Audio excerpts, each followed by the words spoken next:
نحمده ونستعينه ونستغفره ونعوذ بالله من شرور أنفسنا ومن سيئات أعمالنا من يهده الله فلا مضل له ومن يضلل فلا هادي له وأشهد أن لا إله إلا الله وحده لا شريك له وأشهد أن محمدا عبده ورسوله أرسله بالهدى ودين الحق ليظهره على الدين كله ولو كره المشركون أما بعد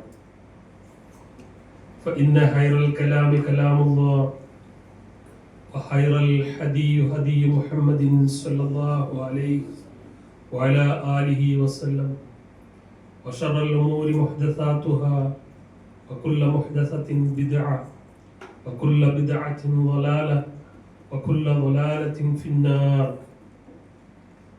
اللهم صل على محمد وعلى آل محمد كما صليت على إبراهيم وعلى آل إبراهيم إنك حميد مجيد.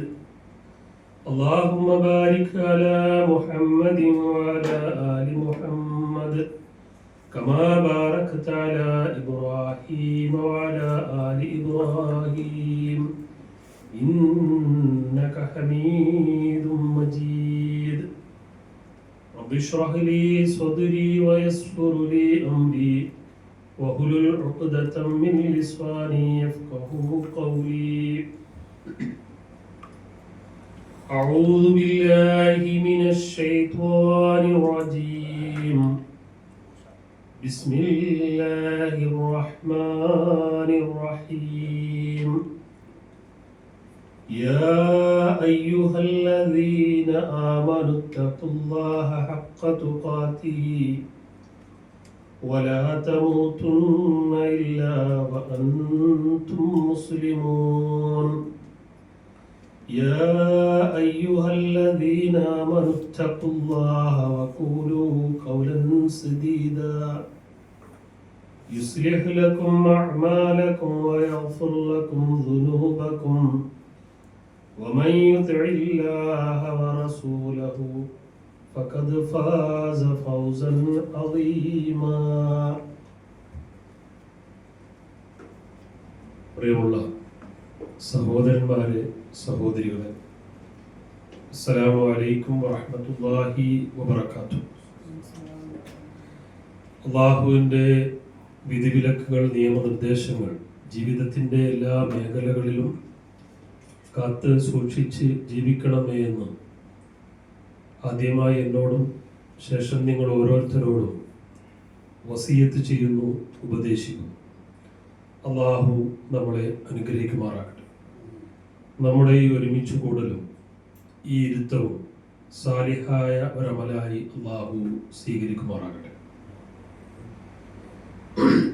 ഇന്ന് നമ്മൾ ചർച്ച ചെയ്യാൻ ഉദ്ദേശിക്കുന്ന ഒരു വിഷയം ജീവിത വിജയത്തിനായിട്ടുള്ള 100 നിയമങ്ങളാണ്. ഖുർആനിൽ നിന്നും ഹദീസിൽ നിന്നും സ്വാംശീകരിച്ച പ്രധാനപ്പെട്ട 100 നിയമ നിർദ്ദേശങ്ങളാണ് നമ്മൾ ചർച്ച ചെയ്യുന്നത്. അതിലൊന്നാമത്തത്, സംസാരത്തിൽ പരുഷമായി പെരുമാറരുത്. Never be rude in conversation എന്നുള്ളതാണ്. അപ്പോൾ നമ്മൾ ഓരോ വ്യക്തിയെയും അളക്കുന്നത് അവരുടെ സംസാരത്തിലാണ്.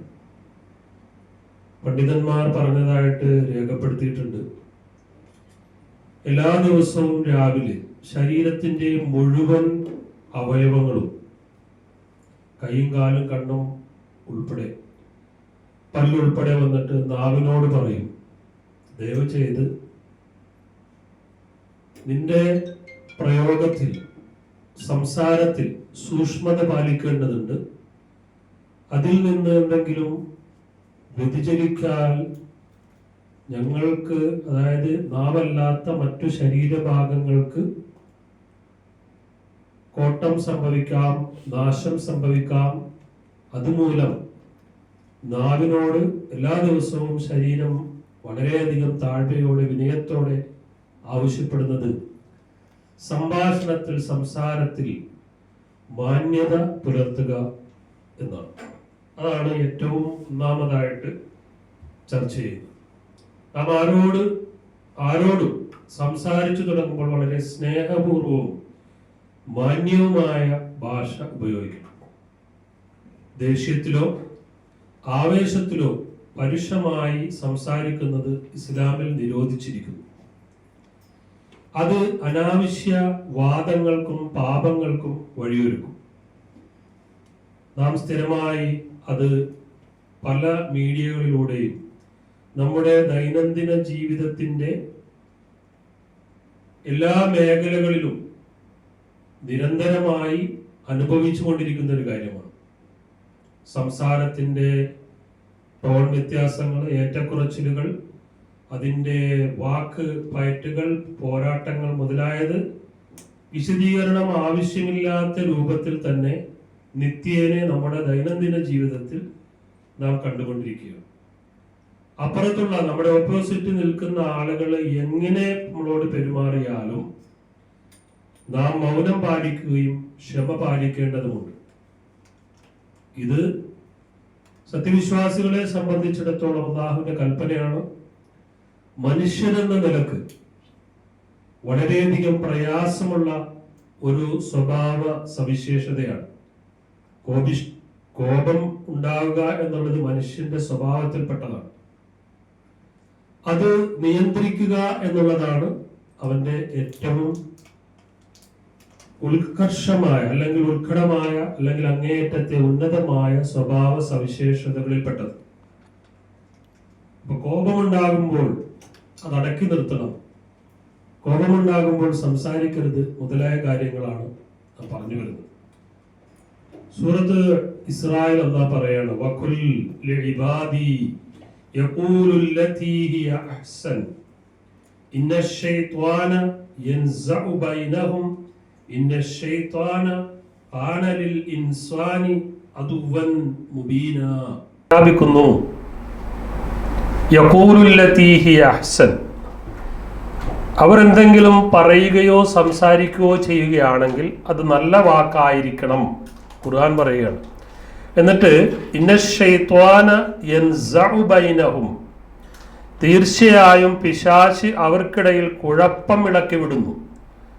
ചെറിയ ചെറിയ പ്രശ്നങ്ങളെ വലുതാക്കുവാനും ദേഷ്യം മൂർച്ഛിപ്പിക്കുവാനും പരസ്പരമുള്ള വാക്കേറ്റത്തിലേക്കും കയ്യാങ്കളിയിലേക്കും അതിനപ്പുറമുള്ള കൊലപാതകങ്ങളിലേക്കുമെല്ലാം തുടക്കമിടുന്നത് നിസ്സാരമായ ഒരു സംസാരത്തിൻ്റെ കോപത്തിൻ്റെ കൂടെ കടന്നു പോകുമ്പോൾ പൈശാചികമായ ദുർമന്ത്രണങ്ങൾ ഈ മനുഷ്യർക്കിടയിൽ പ്രവർത്തിക്കുമെന്ന് ഖുർആൻ പറയുന്നു. കാരണം ഇന്നശ്ശൈത്വാന കാന ലിൽ ഇൻസാനി അദുവ്വൻ മുബീനാ. പിശാച് മനുഷ്യന് പ്രത്യക്ഷ ശത്രുവാകുന്നു. എങ്ങനെയെങ്കിലും നല്ലവരിൽ നല്ലവരാകുവാൻ പ്രതീക്ഷയോടെ പ്രത്യാശയോടെ പ്രവർത്തിച്ചു കൊണ്ടിരിക്കുന്ന മനുഷ്യരെ നരകത്തിലേക്ക് തള്ളിവിടുവാനുള്ള അതികുൽസിതമായ പ്രവർത്തനങ്ങളുമായി കടന്നു വരുന്ന ഏത് സമയത്തും നമ്മളിൽ ചുറ്റിത്തിരിയുന്ന നമ്മുടെ പ്രത്യക്ഷനായ ശത്രുവാകുന്നു പിശാച് എന്ന് പറയുന്നു, അള്ളാഹു പറയുകയാണ്. അപ്പം അതുകൊണ്ട് സൂക്ഷിക്കുക. മറ്റൊരു സ്ഥലത്ത് അള്ളാഹു പറയുക, ഇബാദുർ റഹ്മാനില്ലദീന യംശൂന അലൽ അർളി ഹൗനാ വഇദാ ഖാതബഹുമുൽ ജാഹിലൂന ഖാലൂ സലാമാ. സൂറത്തുൽ ഫുർഖാൻ 63-ാമത്തെ ആയത്തിൽ പറയാണ്, പരമകാരുണികന്റെ ദാസന്മാർ ഭൂമിയിൽ കൂടി വിനയത്തോടെ നടക്കുന്നവരും അവിവേകികളായ ആളുകൾ തങ്ങളോട് സംസാരിച്ചാൽ സമാധാനപരമായി മറുപടി നൽകുന്നവരുമാകുന്നു. ഇപ്പൊ നമ്മളോട് അവിവേകത്തോടെ അല്ലെങ്കിൽ ശത്രുതാ മനോഭാവത്തോടെ അല്ലെങ്കിൽ നമുക്ക് ഉണ്ടാകുന്ന രൂപത്തിൽ സംസാരിക്കുന്നവരോട് പോലും അവർ മാന്യമായി സംസാരിക്കും. അതാണ് ഇബാദുർ റഹ്മാൻ, പരമകാരുണികന്റെ ദാസന്മാർ എന്ന സവിശേഷമായ വിശേഷണം ലഭിച്ച ആളുകളുടെ അടയാളം. പൊതുവെ കാണാറുണ്ട്. എനിക്ക് തോന്നുന്നു അറബ്സിനോട് സംസാരിക്കുമ്പോൾ വലിയ കാര്യങ്ങളൊക്കെ നമ്മളിങ്ങനെ പറയുമ്പോൾ അവരിടയ്ക്ക് പറയും അസ്സലാമു അലൈക്കും എന്ന് പറയും. ആ അസ്സലാമു അലൈക്കിൻ്റെ അർത്ഥം അലൈക്കും സലാം എന്നല്ല മതി, നമുക്കിതിവിടെ വെച്ച് നിർത്താമെന്നുള്ള ഒരു സൂചനയാണ്. ഈ ഖുർആനായത്ത് നിന്ന് പ്രചോദനം ലഭിച്ചതുകൊണ്ടായിരിക്കാം അവരങ്ങനെ പറയുന്നത്. കാരണം വഇദാ ഖാതബഹുമുൽ ജാഹിലൂന ഖാലൂ സലാമാ,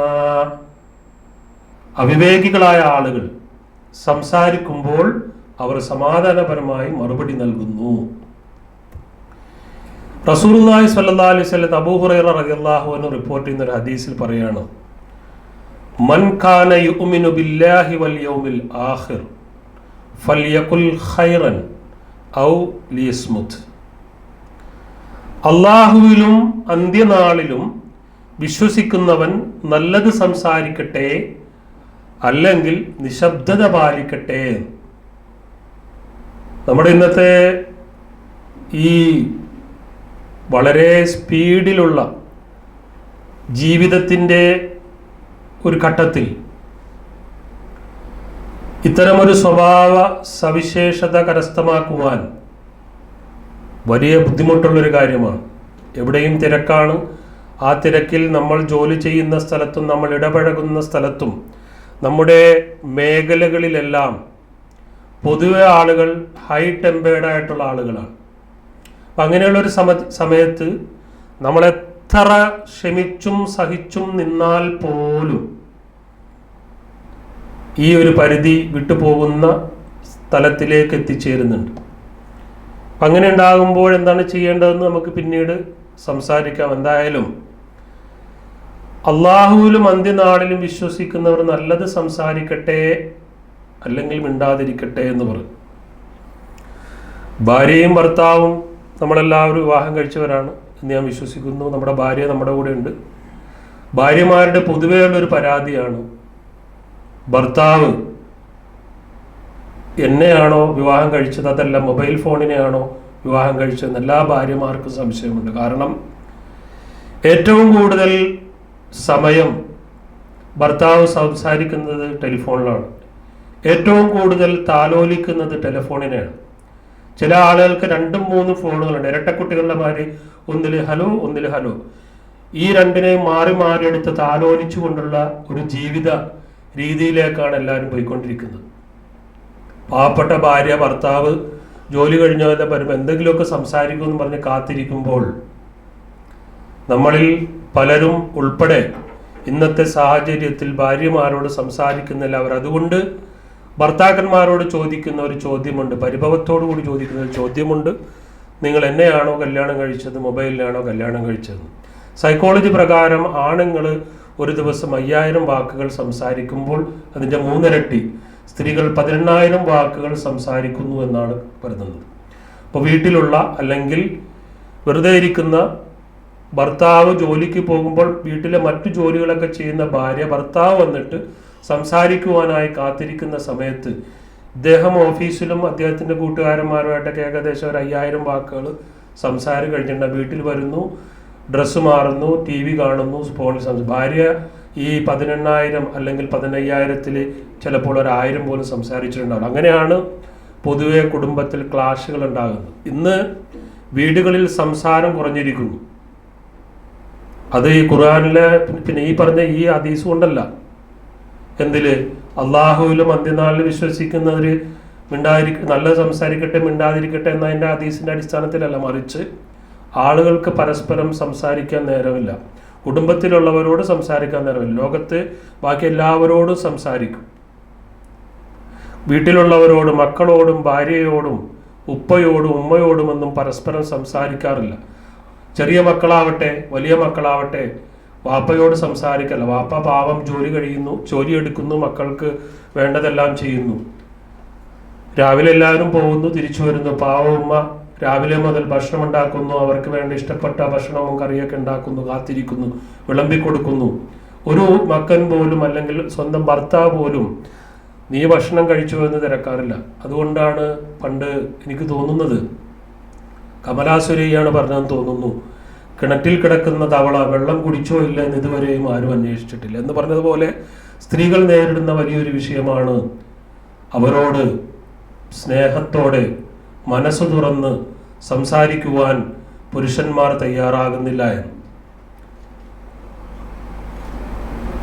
ഈ അടുത്തൊരു റിപ്പോർട്ട് വന്നത് കുടുംബത്തിലെ ഏറ്റവും പ്രധാനമായ അകൽച്ചയുടെ തർക്കങ്ങളുടെ തുടക്കം എന്ന് പറയുന്നത് പരസ്പരം സംസാരിക്കാതിരിക്കുകയും ഊഹങ്ങളുടെ അടിസ്ഥാനത്തിൽ ശണ്ട കൂടുകയും ചെയ്യുന്നതാണെന്ന് റിപ്പോർട്ടുകൾ വന്നിട്ടുണ്ട്. എന്തായാലും മുവഹിദുകളായ മുസ്ലിമുകളായ ആളുകളോട് ഖുർആനും സുന്നത്തും പറയുന്നത് നിങ്ങൾ സംസാരിക്കുമ്പോൾ നല്ലത് മാത്രം സംസാരിക്കണം, അല്ലെങ്കിൽ മിണ്ടാതിരിക്കണമെന്ന് എന്ന് പറഞ്ഞതിൻ്റെ അടിസ്ഥാനത്തിൽ നമ്മൾ നമ്മുടെ ജീവിതം പരുവപ്പെടുത്തുക. കാല റസൂലുള്ളാഹി സ്വല്ലല്ലാഹു അലൈഹി വസല്ലം ലൈസൽ മുഅ്മിനു ബിത്തഗാൻ വലൽ ലഗാൻ വലൽ ഫാഹിഷി വലൽ ബദിയ.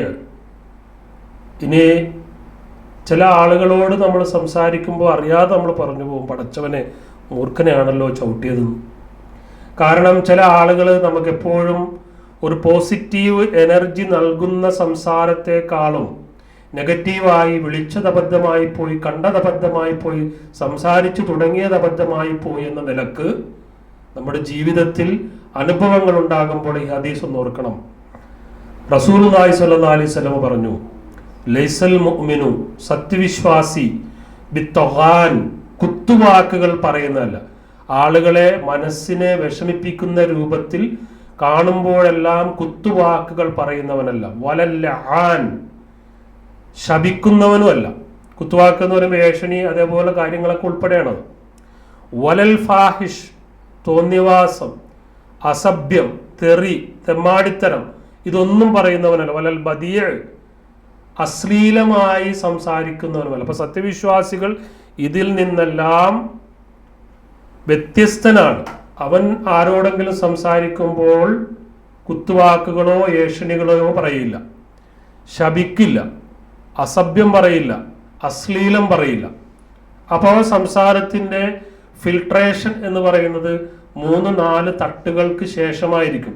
ഏഷണിയുടെ ആ ഒരു ഫിൽട്ടർ ചെയ്യുന്നത്, അതേപോലെ തന്നെ ശപിക്കുന്ന ഫിൽട്രേഷൻ, അസഭ്യം പറയുന്നത്, അശ്ലീല വാക്കുകൾ പറയുന്ന ഈ 3-4 അരിപ്പകൾ കടന്നിട്ടാണ് അവന്റെ സംസാരം പുറത്തേക്ക് വരുന്നത്. നമ്മൾ നേരത്തെ സൂചിപ്പിച്ചതുപോലെ നാവിനോട് എല്ലാ ശരീരങ്ങളും വന്നിട്ട് എല്ലാ ദിവസവും അഭ്യർത്ഥിക്കും കുഴപ്പങ്ങൾ ഉണ്ടാക്കരുത്.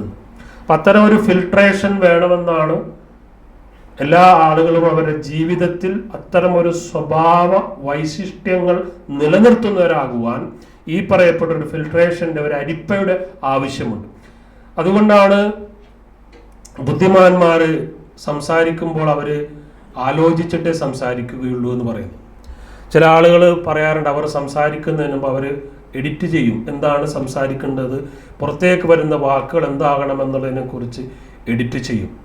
അപ്പോൾ നമ്മൾ ഇത് ഞാൻ എന്നോട് തന്നെയാണ് ആദ്യം ഇത് പറയുന്നത്. കാരണം ഞാൻ ഈ വിഷയങ്ങളിൽ വളരെ മൈനസ് ആയതുകൊണ്ട് എനിക്കും കൂടി വേണ്ടിയാണ് ഞാൻ ഈ ക്ലാസ് പറയുന്നത്. അപ്പം അതുകൊണ്ട് ആ ഫിൽട്രേഷൻ നമ്മൾ നമ്മുടെ ജീവിതത്തിൽ നിരന്തരമായി കൊണ്ടു നടക്കുക. കത്തിയും അമ്പും കല്ലും പരസ്പരം കലഹിക്കുകയായിരുന്നു. ആർക്കാണ് ആഴത്തിൽ മുറിവേൽപ്പിക്കാൻ കഴിയുക എന്നതിനെ ചൊല്ലിയിട്ട്, കത്തിയാണോ അമ്പാണോ കല്ലാണോ വാളാണോ എന്നുള്ളതിലൊക്കെ ഇങ്ങനെ തർക്കം നടന്നപ്പോൾ ഇതെല്ലാം കണ്ടിട്ട് വാക്ക് അവിടെ നിന്നിട്ട് പുഞ്ചിരിക്കരുത്. കാരണം ഒരാളുടെ ദേഹത്തുണ്ടാകുന്ന ആയുധം കൊണ്ടുണ്ടാക്കുന്ന മുറിവുകൾ കാലക്രമേണ ചികിത്സിച്ച് മാറ്റാവുന്നതാണ്. ഏത് വലിയ മുറിവും ഏത് വലിയ വാളുകൊണ്ടുള്ള വെട്ടോ കുത്തോ ഒക്കെ നമുക്ക് ചികിത്സിച്ച് മാറ്റാവുന്നു. പക്ഷെ വാക്കുകൾ കൊണ്ടുള്ള മുറിവ് ഒരിക്കലും ഉണങ്ങില്ല. ജീവിതകാലം മുഴുവനും ആ മനുഷ്യൻ്റെ ഹൃദയത്തിൽ ഉണ്ടാക്കുന്ന മുറിവ് നിലനിൽക്കുമെന്നാണ് പറയുന്നത്. ഞാനൊരു സംഭവം പറയാം. ഒരു ഹോസ്പിറ്റൽ, ആ ഹോസ്പിറ്റലിലെ ICUവിൽ ഒരു രോഗി കിടക്കുകയാണ്. തൊട്ടപ്പുറത്തെ റൂമുകളിലേക്ക് ആളുകളുണ്ട്. അങ്ങനെ ഈ ICUവിൽ കിടക്കുന്ന രോഗിയെ പരിചരിക്കുവാനായിട്ട് ഒരു നേഴ്സും ഉണ്ട്. അങ്ങനെ ആ നേഴ്സ് രാവിലെ മുതൽ ഇദ്ദേഹത്തെ പരിചരിച്ചിരുന്ന സന്ധ്യാകാറായപ്പോൾ ഈ നേഴ്സിന് ഡ്യൂട്ടി ടൈം കഴിഞ്ഞ് അവർ വീട്ടിലേക്ക് പോകുന്ന സമയത്ത് നോക്കുമ്പോൾ ഈ മനുഷ്യൻ അത്യാസന്ന നിലയാണ്, ഏത് സമയത്തും മരിക്കുവാൻ പോകുന്ന ഒരവസ്ഥയിലാണ്. അപ്പോൾ ഈ മനുഷ്യൻ്റെ ബന്ധുക്കൾ പുറത്തുണ്ടാകുമെന്ന പ്രതീക്ഷയിലാണ്. കാരണം ICUവിൽ രോഗിയെയും നേഴ്സിനെയും ഡോക്ടർ മാത്രമേ കയറ്റുള്ളൂ, നമുക്ക് എല്ലാവർക്കും അറിയാം. അവരിങ്ങനെ പുറത്തേക്ക് വന്നപ്പോൾ ഒരു മനുഷ്യൻ, ഒരു ചെറുപ്പക്കാരൻ അവിടെ നിൽപ്പുണ്ട്. ആ ചെറുപ്പക്കാരനോട് പറഞ്ഞു, നിങ്ങളെ ഫാദർ വല്ലാത്ത അവസ്ഥ, ക്രിട്ടിക്കൽ സ്റ്റേജിലാണ്. എന്നിട്ട് ആ നേഴ്സ് വീണ്ടും ഈ മരണാസന്നനായ മനുഷ്യൻ്റെ അടുത്ത് നിന്ന് ചോദിച്ചു, മകനെ വിളിക്കട്ടെ എന്ന് ചോദിച്ചു. മരണാസന്നനായ മനുഷ്യൻ വിളിക്കണമെന്നോ വേണമെന്നോ വേണ്ട ഒന്നും പറയാനുള്ളൊരു അവസ്ഥയില്ലാത്തതുകൊണ്ട് ഒന്നും മിണ്ടാതെ കണ്ണു മിഴിച്ച് കിടന്നു. അങ്ങനെ ഇവർ ഈ നേഴ്സ് വീണ്ടും ഓടി പുറത്തേക്ക് വന്നു. ആ പുറത്ത് നിന്ന ചെറുപ്പക്കാരനെ വിളിച്ചിട്ട് പറഞ്ഞു, അച്ഛൻ വല്ലാത്ത അവസ്ഥയിലാണ്, നിങ്ങളൊന്ന് കടന്നു വരണമെന്ന് പറഞ്ഞു. ആ ചെറുപ്പക്കാരൻ ഈ IC റൂമിൻ്റെ വാതിൽ കടന്ന് ആ മനുഷ്യൻ്റെ കയ്യിൽ ചെന്ന് പിടിച്ചു, കൈകളിൽ തലോടി, കവിളുകളിൽ മുത്തം കൊടുത്തു. അങ്ങനെ നിൽക്കുന്ന സമയത്ത് തന്നെ പെട്ടെന്ന് ഈ മനുഷ്യൻ മരണപ്പെട്ടു.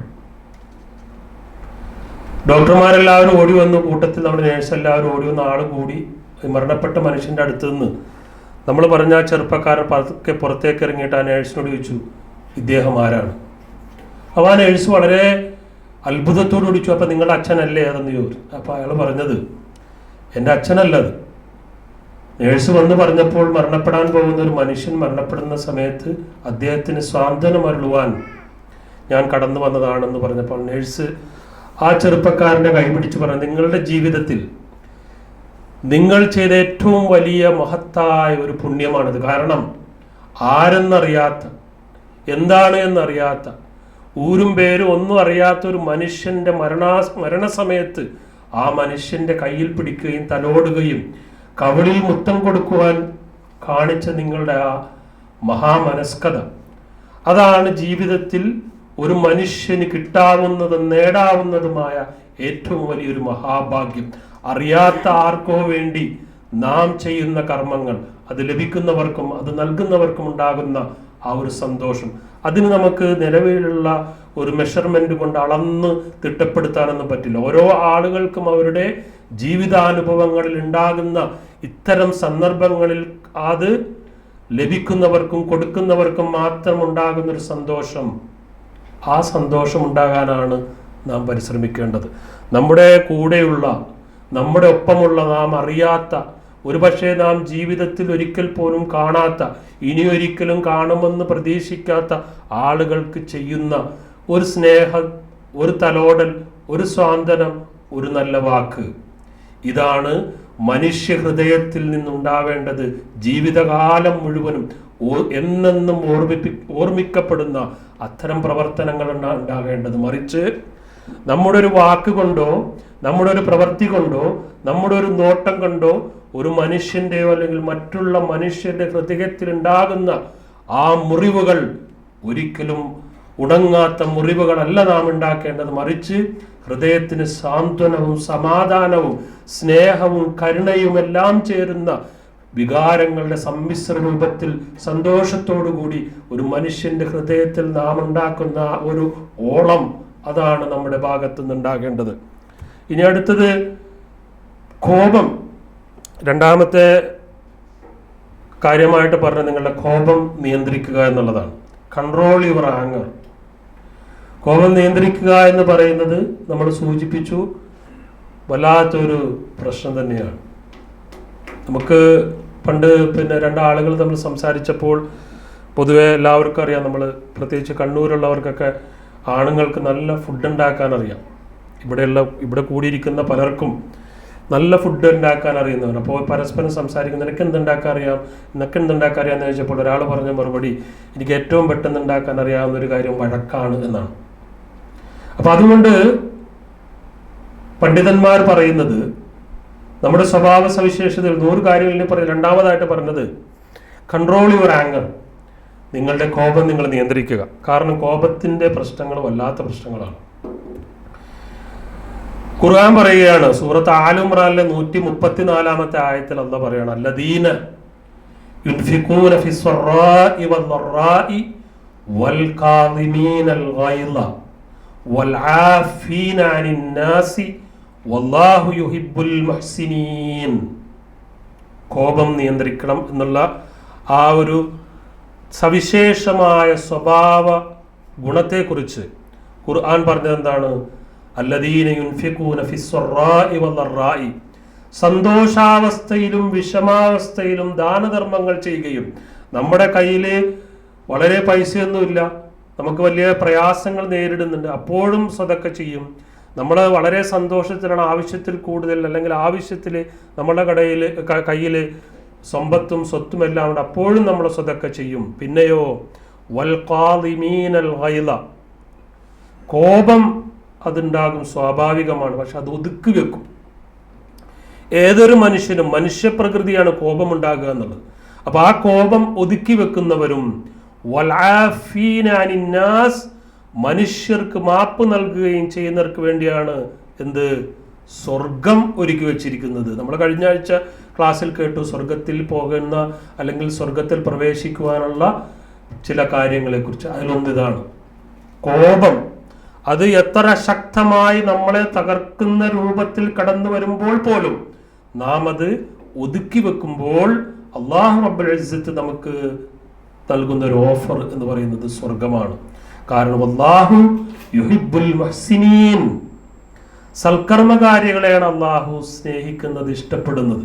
അപ്പൊ അള്ളാഹുവിന്റെ ഇഷ്ടം നേടി, അള്ളാഹുവിന്റെ അങ്ങേയറ്റത്തെ മഹബത്ത് നേടി സ്വർഗത്തിൽ പ്രവേശിക്കുവാനുള്ള ഒരു കണ്ടീഷൻ വൽകാളിമീനൽ ഗൈള, കോപം അവരെന്ത് ചെയ്യും? ഒതുക്കി വെക്കും. കോപം വരില്ല എന്നല്ല ഖുർആൻ പറഞ്ഞത്, കോപം വരില്ല എന്നല്ല നബി സല്ലല്ലാഹു അലൈഹി വസല്ലം. കോപം ഉണ്ടാകും, അരിശം വരും, നമ്മളെ തകർക്കുന്ന രൂപത്തിൽ, നമ്മുടെ ശരീരം ആസകലം പിടിച്ചുലക്കുന്ന രൂപത്തിൽ കോപം വരും. പക്ഷേ വൽകാളിമീനൽ ഗൈള, കോപം നമ്മൾ ഒതുക്കി വെക്കും. അവർക്ക് അല്ലാഹു സന്തോഷ വാർത്ത അറിയിക്കുന്നു, എന്തുണ്ട്? നിങ്ങൾക്ക് സ്വർഗമുണ്ട്.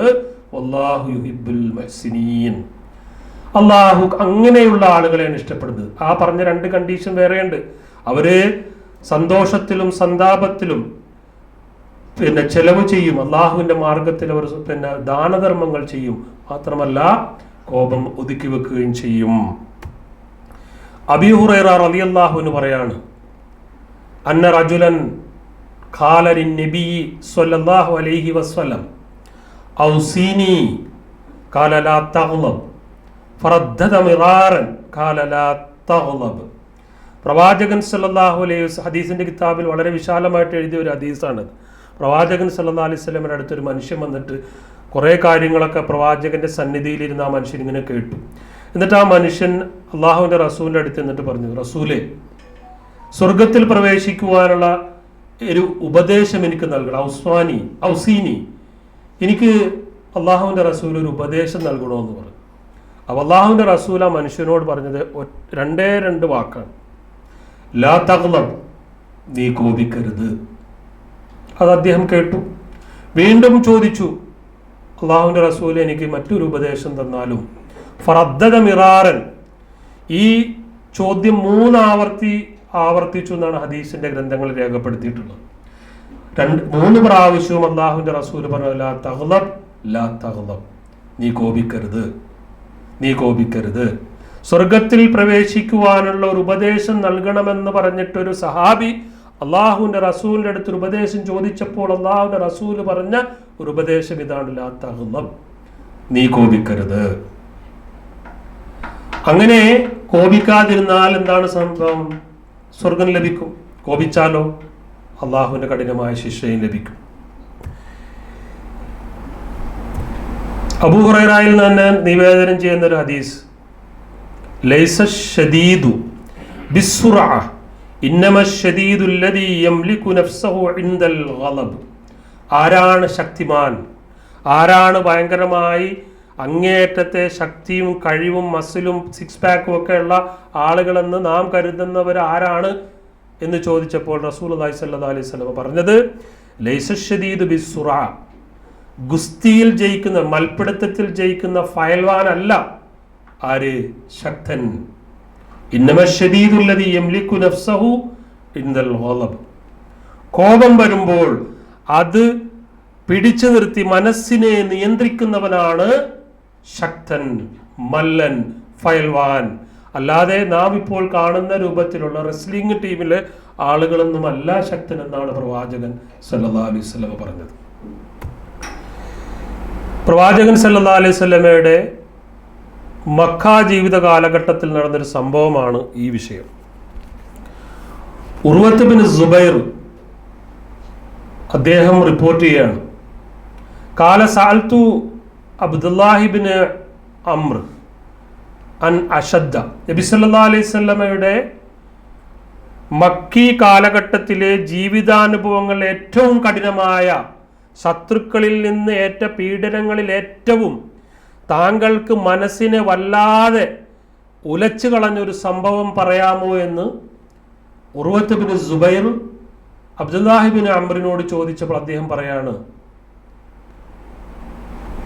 മുശ്രിക്കുകൾ പ്രവാചകൻ സല്ലല്ലാഹു അലൈഹി വസല്ലമയോട് ചെയ്ത ക്രൂരമായ പീഡനങ്ങളിലെ ഏറ്റവും മനസ്സിനെ ഉലച്ചു കളഞ്ഞ, അല്ലെങ്കിൽ താങ്കളുടെ മനസ്സിൽ നിന്ന് മായാതെ ഇപ്പോഴും താങ്കളെ കിടുകിട വേദനിപ്പിക്കുന്ന ഒരു സംഭവം ഏതാണ് ചോദിച്ചപ്പോൾ അദ്ദേഹം പറഞ്ഞത്, റഅയ്തു ഉഖബത്ത് ബിൻ അബി മുഅയ്യിദ്. ഉഖബത്ത് ബിൻ അബി മുഅയ്യിദ് എന്ന് പറഞ്ഞ ഒരാൾ വന്നു. ജാഅ ഇലൻ നബി സ്വല്ലല്ലാഹു അലൈഹി വസല്ലം. പ്രവാചകൻ സല്ലല്ലാഹു അലൈഹി വസല്ലമയുടെ അടുത്തേക്ക് വന്നു. വഹുവ യുസല്ലി. പ്രവാചകനാവട്ടെ നമസ്കരിച്ചു കൊണ്ടിരിക്കുകയായിരുന്നു. പ്രവാചകൻ സല്ലല്ലാഹു അലൈഹി വസല്ലമ നമസ്കരിച്ചു കൊണ്ടിരിക്കുന്ന ഒരു സന്ദർഭത്തിൽ ഉഖബത്ത് ബിൻ അബി മുഅയ്യിദ് എന്ന് പറഞ്ഞൊരു മനുഷ്യൻ അല്ലാഹുവിന്റെ റസൂലിന്റെ അടുത്തേക്ക് വന്നു. ഫവളഅ റിദാഹു ഫീ ഉനുഖിഹി.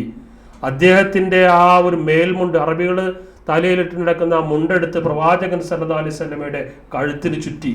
ഫഖനഖഹു ബിഹി ഖനഖൻ ശദീദൻ. വെറുതെ കഴുത്തിലിട്ടല്ല, കഴുത്തിലിട്ട് മുറുക്കി അങ്ങ് വലിച്ചു. ഫജാഅ അബൂബക്കർ. ഇത് കണ്ടിട്ട് അബൂബക്കർ റളിയല്ലാഹു അൻഹു ഓടി വന്നു. ഹത്താ ദഫഅഹു. വന്നിട്ട് ഈ ഉഖബത്ത് ബിൻ അബി മുഅയ്യിദിനെ തള്ളി മാറ്റി. എന്നിട്ടോ അബൂബക്കർ സിദ്ദീഖ് വേദനയോടുകൂടി ചോദിച്ചു, അതഖ്തുലൂന റജുലൻ. ഒരു മനുഷ്യനെ നിങ്ങൾ കൊന്നുകളയുകയാണോ? അൻ യഖൂല റബ്ബി അല്ലാഹ്. അല്ലാഹുവാണ് റബ്ബ് എന്ന് പറഞ്ഞ വിശുദ്ധരിൽ വിശുദ്ധനായ ഒരു മനുഷ്യനെ നിങ്ങൾ കൊന്നുകളയുകയാണോ എന്ന് ചോദിച്ചുകൊണ്ട് അബൂബക്കർ സിദ്ദീഖ് റളിയല്ലാഹു അൻഹു വന്നിട്ട് ഈ ഉഖബത്ത് ബിൻ മുഅയ്യിദിനെ അങ്ങോട്ട് തള്ളി മാറ്റി. എപ്പോൾ അള്ളാഹുവിന്റെ റസൂലിന്റെ കഴുത്തിൽ ആ തുണിക്കഷ്ണമിട്ട് കഴുത്ത് വലിഞ്ഞു മുറുക്കി കൊല്ലാൻ ശ്രമിച്ചപ്പോൾ, എന്നിട്ട് അബൂബക്കർ സിദ്ദീഖ് പറയാണ്, വഖദ് ജാഅകും ബിൽ ബയ്യിനാതി മിൻ റബ്ബിക്കും. അദ്ദേഹം ഒരു സാധാരണ ഒരു മനുഷ്യനെ പോലെയല്ല, മറിച്ച് അള്ളാഹുവിന്റെ, നിങ്ങളുടെ രക്ഷിതാവിന്റെ ദൃഷ്ടാന്തങ്ങളുമായി കടന്നു വന്ന ഒരു മനുഷ്യനെയാണോ, വിശുദ്ധനായ ഒരു മനുഷ്യനെയാണോ നിങ്ങൾ കൊന്നുകളയാൻ പോകുന്നത് എന്ന് പറഞ്ഞുകൊണ്ട്, അപ്പോൾ പ്രവർത്തനങ്ങളിൽ, സംസാരങ്ങളിൽ, നമ്മുടെ ജീവിതത്തിൽ നാം ശീലിക്കേണ്ട മുറകളും മര്യാദകളും പഠിപ്പിച്ചു തരുന്ന ഈ കാര്യങ്ങൾ നമ്മുടെ ജീവിതത്തിൽ എപ്പോഴും ഉണ്ടായിരിക്കണം.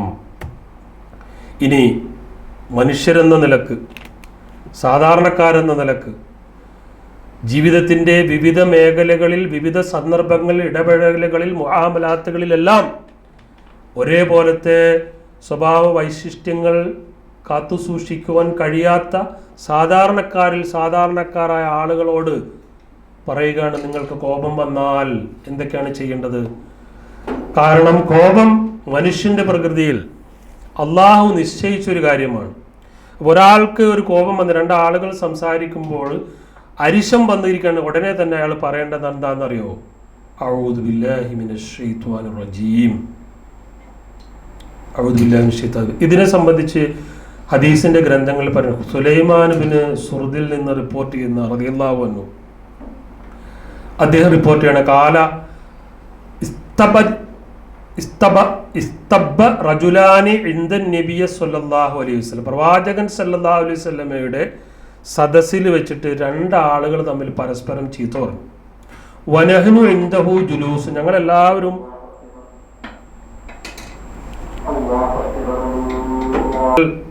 റളിയല്ലാഹു അൻഹുവിൽ നിന്ന് നിവേദനം ചെയ്യണം, ഞാൻ നബി സല്ലല്ലാഹു അലൈഹി വസല്ലമയുടെ അടുത്തിരിക്കുമ്പോൾ രണ്ട് വ്യക്തികൾ തമ്മിൽ വഴക്കു കൂടുന്നത് കേൾക്കുവാനിടയായി.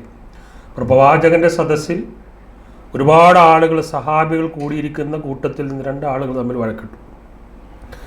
ഈ വഴക്കിടുന്ന സമയത്ത് ഒരാളുടെ മുഖമങ്ങ് ചുവന്നു, കഴുത്തൊക്കെ ഇങ്ങനെ അങ്ങോട്ട് വണ്ണം വെച്ചു എന്നാണ് സതീശൻ അങ്ങനെ തന്നെ പറയുന്നത്. അരിശം വന്നിട്ട് പുള്ളിയുടെ മുഖം ചുവന്നു, ശബ്ദം അങ്ങോട്ട് മാറി, കഴുത്തും ഇതൊക്കെ അങ്ങോട്ട് വണ്ണം അങ്ങ് വെച്ചു. ഇത് കണ്ടപ്പോൾ നബി സല്ലല്ലാഹു അലൈഹി വസല്ലം പറഞ്ഞു, എനിക്കൊരു വചനം അറിയാം, ആ മനുഷ്യനത് പറഞ്ഞാൽ അവിടെ തീരും ആ പ്രശ്നങ്ങൾ, അവൻ്റെ കോപമൊക്കെ തീരും. അപ്പോൾ സഹാബികൾ ചോദിച്ചു, അള്ളാഹുവിൻ്റെ റസൂലേ, എന്താണ് ഈ സംഭവം, ആ വാക്ക്? അപ്പോഴാണ് പ്രവാചകൻ പറഞ്ഞത്, അഊദു ബില്ലാഹി മിനശ് ശൈത്വാനിർ റജീം. കോപം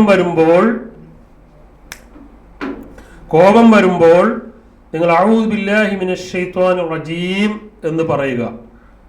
കോപത്തിൻ്റെ സമയത്ത് എല്ലാത്തിൻ്റെയും തുടക്കത്തിൽ തന്നെ അഊദു ബില്ലാഹി മിനശ് ശൈത്വാനിർ റജീം എന്ന് പറഞ്ഞു കഴിഞ്ഞാൽ കോപത്തിൻ്റെ ആ കാഠിന്യം കുറയുകയും മനസ്സിലേക്ക് ശാന്തി കടന്നു വരികയും ചെയ്യുമെന്ന് പ്രവാചകൻ സല്ലല്ലാഹു അലൈഹി വസല്ലം പറഞ്ഞു. ഇനി രണ്ടാമതായിട്ട്, നിന്നുകൊണ്ടാണ് ഒരാൾ കോപം വരുന്ന ആ കോപത്തിന് അടിമപ്പെടുന്നത് എങ്കിൽ അയാൾ ഇരിക്കണം. ഇനി ഇരിക്കുമ്പോഴാണ് കോപം വരുന്നതെങ്കിൽ കിടക്കണം.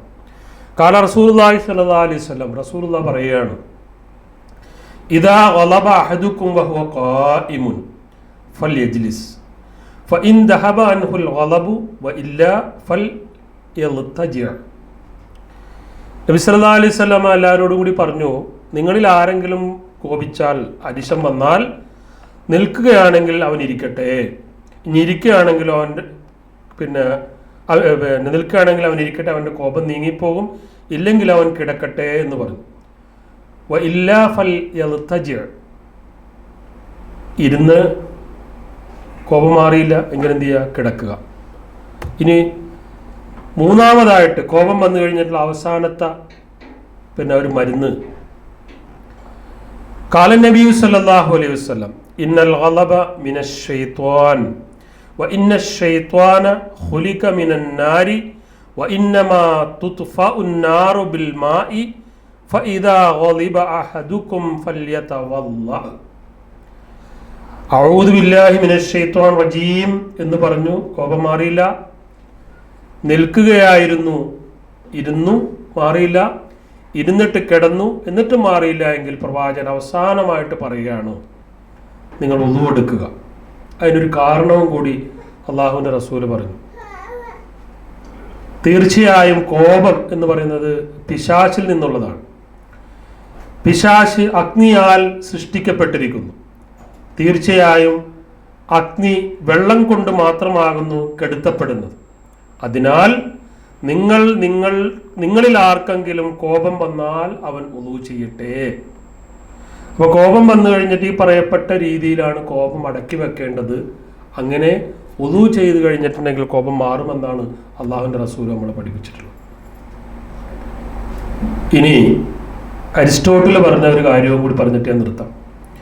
Anybody can become angry, that is easy, but to be angry with the right person and to the right degree and at the right time and for the right purpose and in the right way, that is not within everybody's power and is not easy. ആർക്കും ആരോട് എപ്പോൾ വേണമെങ്കിലും ദേഷ്യപ്പെടാം, അത് എളുപ്പമാണ്. പക്ഷേ ശരിയായ വ്യക്തിയോട് ശരിയായ അളവിൽ ശരിയായ സമയത്ത് ശരിയായ ഉദ്ദേശത്തോടെ ശരിയായ രീതിയിൽ ദേഷ്യപ്പെടുക, അത് എല്ലാവരുടെയും ശക്തിയിൽപ്പെട്ടതല്ല, എളുപ്പവുമല്ല എന്ന് പറഞ്ഞു. അപ്പോൾ കോപിക്കേണ്ട ചില സന്ദർഭങ്ങളൊക്കെ ഉണ്ടാവാം ജീവിതത്തിൽ. ആ പറഞ്ഞതിന് ഇത്രയും കാര്യങ്ങൾ വേണം.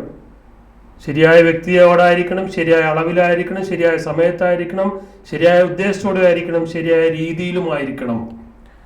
ഒരു കാര്യം കൂടി പറയാം. ഇത് സൈക്കോളജിക്കാർ പൊതുവെ പറയുന്ന ഒരു കാര്യമാണ്. when angry count to 10 before you speak. നമുക്ക് ദേഷ്യം വരുമ്പോൾ 1 മുതൽ 10 വരെ എണ്ണുക. ഇനി ഇഫ് വെരി ആംഗ്രി, നമുക്ക് ഭയങ്കരമായിട്ട് കോപം വരികയാണെങ്കിൽ കൗണ്ട് ടു 100, 100 വരെ എണ്ണുക. അപ്പോൾ ഈ 1 മുതൽ 10 വരെയും ഇനി 1 മുതൽ 10 വരെ തീർന്നിട്ടില്ലെങ്കിൽ 100 വരെ എണ്ണുമ്പോഴേക്കും കോപത്തിൻ്റെ വിഷയത്തിൽ മാറി നമ്മൾ എണ്ണലിലെ ഇതിലേക്ക് മനസ്സ് മാറിപ്പോകുമെന്നാണ് സൈക്കോളജിസ്റ്റുകൾ പറയുന്നത്. ഇനി വേറെ കൂടി പറയാം, how much more grievous or the consequence of anger than the causes of it. കോപത്തിൻ്റെ അനന്തരഫലങ്ങൾ അതിൻ്റെ കാരണങ്ങളെക്കാൾ എത്രയോ ഭയാനകമാണ്. ഏത് കാര്യത്തിനാണ് നമ്മൾ കോപിക്കുന്നത്, ആ കോപമുണ്ടാക്കി വെക്കുന്ന അതിൻ്റെ അനന്തരമായ ഫലങ്ങൾ നിസ്സാരമായ പ്രശ്നത്തെക്കാൾ വളരെ വലിയ പ്രത്യാഘാതങ്ങൾ ഉണ്ടാക്കും എന്നാണ് പറഞ്ഞിരിക്കുന്നത്. ഇത് പറഞ്ഞത് മാർക്കസ് ഓറലിയസ് ആണ്. എന്തായാലും രണ്ട് കാര്യങ്ങളാണ് നമ്മളിന്ന് പറഞ്ഞത്. സംസാരത്തിൽ മാന്യത പാലിക്കുക, രണ്ടാമത്തെ വിശിഷ്ടമായ സ്വഭാവ വൈശിഷ്ട്യങ്ങളിൽപ്പെട്ടത് കോപം നിയന്ത്രിക്കുക എന്നുള്ളതാണ്. അള്ളാഹു നമ്മെ എല്ലാവരെയും കാത്തിരക്ഷിക്കുമാറാകട്ടെ. നമ്മുടെ പാപങ്ങൾ അള്ളാഹു വിട്ടുപുറത്ത് മാപ്പാക്കി തരുമാറാകട്ടെ. അറിഞ്ഞും അറിയാതെയും മനഃപൂർവ്വവും ചെയ്തു പോയ തെറ്റുകൾ വിട്ടുപുറത്ത് സവിശേഷമായ സ്വർഗം നൽകി അനുഗ്രഹിക്കുവാൻ അള്ളാഹുവെ നീ അനുഗ്രഹിക്കണമേ തമ്പുരാനെ. ഞങ്ങളിൽ നിന്ന് മരണപ്പെട്ടു പോയ ഒരുപാട് ആളുകൾ, നമ്മുടെ ഉപ്പമാർ, ഉമ്മമാർ, നമ്മൾ സ്നേഹിച്ചവർ, നമ്മെ സ്നേഹിച്ചവർ, നമ്മെ സഹായിച്ചവർ, നമ്മുടെ ഗുരുനാഥന്മാർ, അങ്ങനെ എല്ലാവരും അള്ളാഹുവിൻ്റെ അടുക്കലേക്ക് പോയിട്ടുണ്ട്. അവരുടെ ബർസഹിയായ ജീവിതം നന്നാക്കി കൊടുക്കണമേ. നാളെ അവരെയും ഞങ്ങളെയും നീ സ്വർഗത്തിൽ ഒരുമിച്ച് കൂട്ടണമേ തമ്പുരാനെ. ജീവിച്ചിരിക്കുന്ന എല്ലാവർക്കും അള്ളാഹുവെ നീ കരുണ ചെയ്യണമേ. നമ്മളെ സ്നേഹിച്ചവർ, സഹായിച്ചവർ, ഇഷ്ടപ്പെട്ടവർ, നമ്മളെ പഠിപ്പിച്ച ഗുരുനാഥന്മാർ എല്ലാവരെയും നീ അനുഗ്രഹം ചെയ്യണമേ തമ്പുരാനെ. മാനസികവും ശാരീരികവും സാമ്പത്തികവുമായ പ്രയാസങ്ങൾ അനുഭവിക്കുന്ന എല്ലാവരുടെയും പ്രയാസങ്ങൾ നീ നീക്കിക്കൊടുക്കണമേ തമ്പുരാനെ. നാം ജീവിക്കുന്ന ഈ നാട്ടിലും ജനിച്ചു വളർന്ന നാട്ടിലും ശാന്തിയും സമാധാനവും ഉണ്ടാകുവാൻ അള്ളാഹുവെ നീ അനുഗ്രഹിക്കണമേ തമ്പുരാനെ. അള്ളാഹുവെ നരകത്തിൽ നിന്ന് കാത്തിരക്ഷിക്കണമേ. സ്വർഗത്തിൽ ജന്നാത്തുൽ ഫിർദൗസ് നൽകി നീ അനുഗ്രഹിക്കണമേ തമ്പുരാനെ. അള്ളാഹുവെ ഞങ്ങൾ അമലുകൾ നീ സ്വീകരിക്കണമേ തമ്പുരാനെ. അള്ളാഹുവെ ഉത്കൃഷ്ടമായ സ്വഭാവത്തിൻ്റെ ഉടമസ്ഥന്മാരാകുവാൻ നീ ഞങ്ങളെ അനുഗ്രഹിക്കണമേ തമ്പുരാനെ. ഞങ്ങളുടെ മക്കളിലും ഞങ്ങളുടെ കുടുംബത്തിലും ഞങ്ങളുടെ ഇടപഴകുന്ന മേഖലകളിലെല്ലാം അനുഗ്രഹവും ശാന്തിയും സമാധാനവും നൽകണ തമ്പുരാനെ. ഞങ്ങൾക്കും ഞങ്ങളുടെ മക്കൾക്കും ഞങ്ങളുടെ കുടുംബത്തിനും ഹിദായത്തിൽ ഇസ്തിഖാമത്ത് നൽകണ തമ്പുരാനെ. ഞങ്ങളുടെ പാപങ്ങൾ നീ പുറത്തു തരണ തമ്പുരാനെ. അല്ലാഹുമ്മ ഗ്ഫിറിൽ മുഅ്മിനീന വൽ മുഅ്മിനാത്ത് വൽ മുസ്ലിമീന വൽ മുസ്ലിമാത്ത് വൽ അഹ്യാഇ മിൻഹും വൽ അംവാത്ത് ഇന്നക മുജീബുദ് ദഅവാത്ത് യാ ഖാദിയൽ ഹാജാത്ത്. അല്ലാഹുമ്മ സ്വല്ലി അലാ മുഹമ്മദി വഅലാ ആലി മുഹമ്മദ്. اللهم أعوذ بك من جهد البلاء ودرك الشقاء وسوء القضاء وشماتة الأعداء يا رب العالمين. وصلى الله على خير خلقه محمد صلى الله عليه وسلم. سبحان ربك رب العزة عما يصفون وسلام على المرسلين والحمد لله رب العالمين.